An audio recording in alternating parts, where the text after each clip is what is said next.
नमस्कार. मंगला पटवर्धन आज आपल्या आठवणीतील सूर आणि गाणी ह्यामध्ये एक आठवण सांगते. ते हे आहे ना, सूर कुठचे स्वर आले दुरुनी, जमल्या सगळ्या त्या आठवणी, स्वर आले दुरुनी. हे कुठचे स्वर माहिती आहे का कुठच्या गाण्याचे? क्षणभर उघड नयन देवा,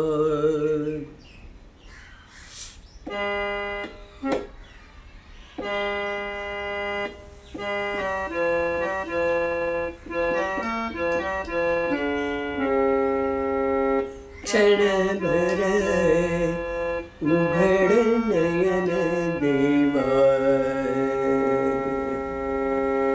देवा उघड नयन देवा,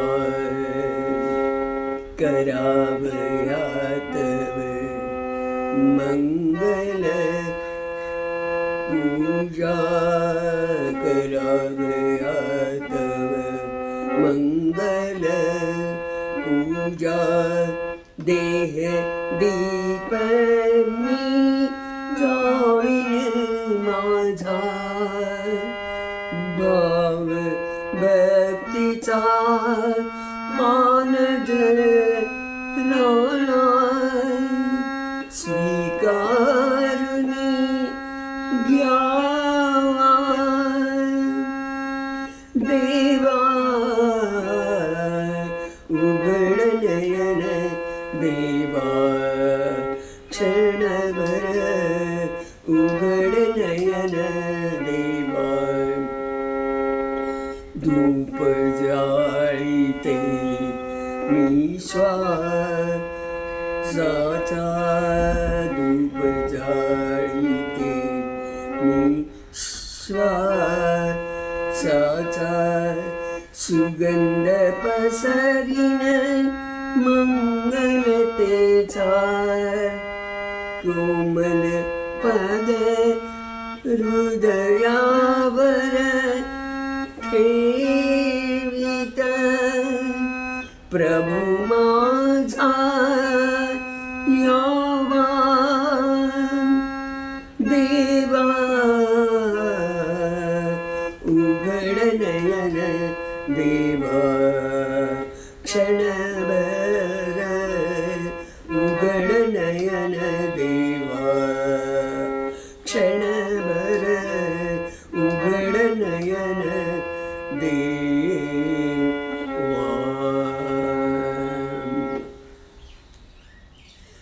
हे गाणं मी वधू संशोधनाच्या वेळी म्हटलं.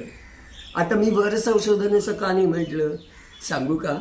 हे वधू संशोधन म्हणजे 1961 साली झालं माझं स्वतःचं.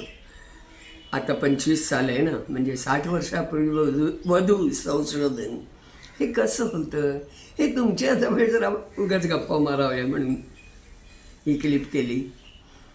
तर 1961 साल, 60 साल मला वाटतं, म्हणजे डिसेंबर म्हणून. आणि वधू संशोधन म्हणजे हे अर्थात नवरदेव कॅप्टन भार्गव पटवर्धन, ते मर्चंट नेव्हीमध्ये कॅप्टन आणि रजेवर आले होते. तर ते आमच्या इथे आमच्या शेजारी तात्या होते, त्यांच्या नातेवाईक. तर त्यांनी घरामध्ये असं ठरवलं होतं, हे घर म्हणजे एकत्रित कुटुंब, टिपिकल. 2 सासरे गावाला, 2 मुंबईला आलेले नोकरी करायला, आणि मग नोकरी करून थोडेसे स्थिरस्थावरता आली की मग प्रत्येक पुतण्या घरी यायचा, शिक्षण घ्यायचा, नोकरीला लागायचा, असं सगळं ते एकत्रित कुटुंब होतं. आणि त्यांच्या घरातला सर्वात मोठा मुलगा, त्यामुळे खूपच आनंद होता. बोटीवरनं यायचा, काहीतरी अशा सुरेख वस्तू आणायचा, त्यामुळे ते एक आकर्षण होतं. मग मी सांगितलं तसं तात्या आणि बाबानं बोलावलं माझ्या आणि सांगितलं, हे बघ, हा एक मुलगा लग्नाचा आहे आणि तो म्हणतोय की तुमच्या केतकरांच्या 3ऱ्या मुलीशी लग्न करायचं आहे, तर कुंदाचं लग्न करा ना. मला माहिती आहे 2री मुलगीचं आधी होतं, पण काय हरकत आहे, चांगलं स्थळ आहे. आणि आपण जे पत्रिका बघू, त्यावेळी पत्रिका बघणं ना हे मस्ट होतं बघायलाच पाहिजे. आणि तात्या आमचे भविष्य बघायचे, त्यामुळे मग दोन्ही पत्रिका बघितल्या, दोन्ही पत्रिका जुळल्या. मग आता पत्रिका जुळली तर वधू संशोधनाला काय हरकत आहे. म्हणून मग तात्या म्हणाले की तुम्ही जाऊन या गोवंडेला, घर बघून या आणि गप्पा वगैरे करून या, बघूया, छान आहे सगळं. बरं, बाबा घरी आले, म्हणाले, कुंदा काय गं, तुझं काय मत आहे. तर मी म्हटलं, बाबा सुधाचं आधी लग्न झाल्याशिवाय माझं कसलं लग्न आधी, म्हणून फक्त वधू संशोधन म्हटलं ना मगाशी मी, ते म्हणून म्हटलं. मी ज्युनियर BA झाले होते, म्हणजे अजून 1 वर्ष ग्रॅज्युएशनचं होतं. सुधानी LLBला ॲडमिशन घेतली होती, त्यावेळी आमचाही मध्यम वर्गच होता, त्यामुळे मध्यम वर्गामध्ये नोकरी आणि शिक्षण, म्हणजे शिक्षण करून नोकरी करायची असं सगळ्यांकडेच होतं. म्हणजे त्यामुळे मी आणि ती दोघी नोकऱ्या करत होतो. सकाळी सिद्धार्थ कॉलेज म्हणजे तुम्हाला सांगते की पूर्ण म्हणजे अशा चांगल्या मोठ्या लोकांचं असं, त्यातनं बरेच रंगकर्मी, बऱ्याच लाईनीमधले चांगले लोक ते, कारण ते सगळेजण शिक्षण करून नोकरी करत होते. मला वाटतं तो एक प्लस पॉईंट. तर अशा घरातून मी आलेली. मग हे सगळं असं झालं आणि मग आम्ही गोवंडीला जायला निघालो. मी, माझी बहीण आणि आई अशी गोवंडीला आलो. घरात बसलो आणि मग गप्पा, वातावरण, हवा, पाणी.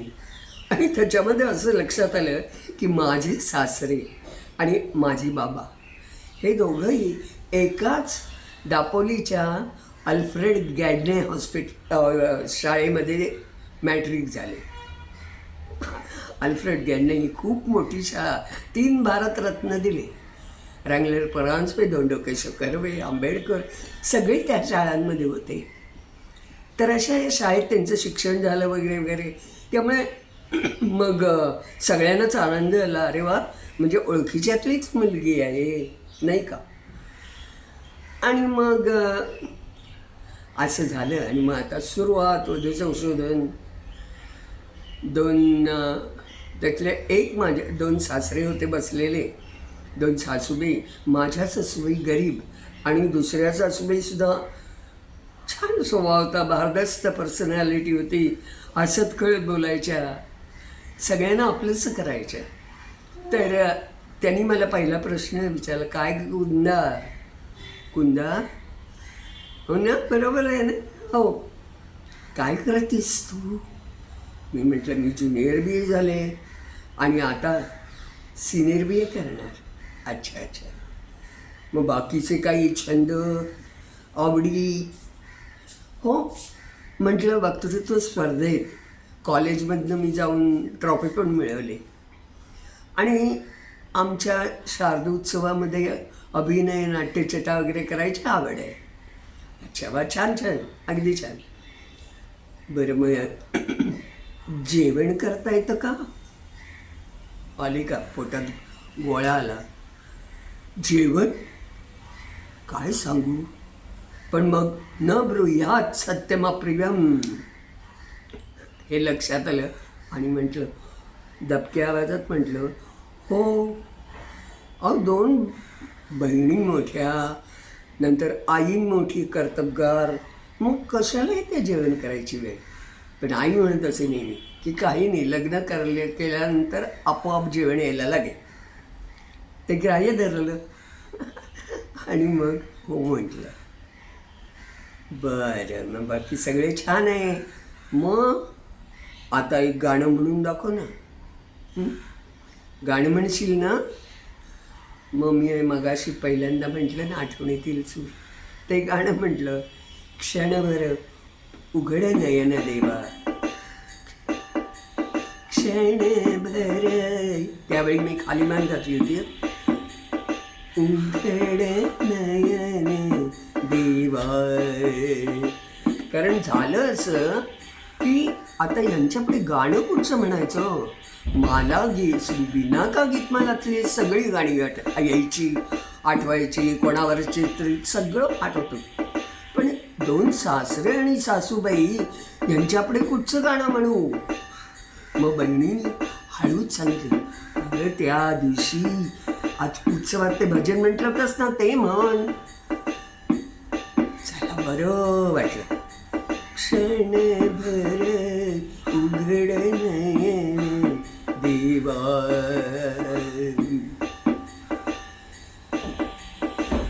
श्रीदीप जाळीते निश्वासाचा धूप जाळीते, निश्वासाचा सुगंध पसरीन मंगलतेचा, कोमल पद हृदयावर ठेवित, प्रभू माझा यावा देवा, उघड नयन देवा, क्षणभर उघड नयन देवा, क्षणभर उघड नयन देवा.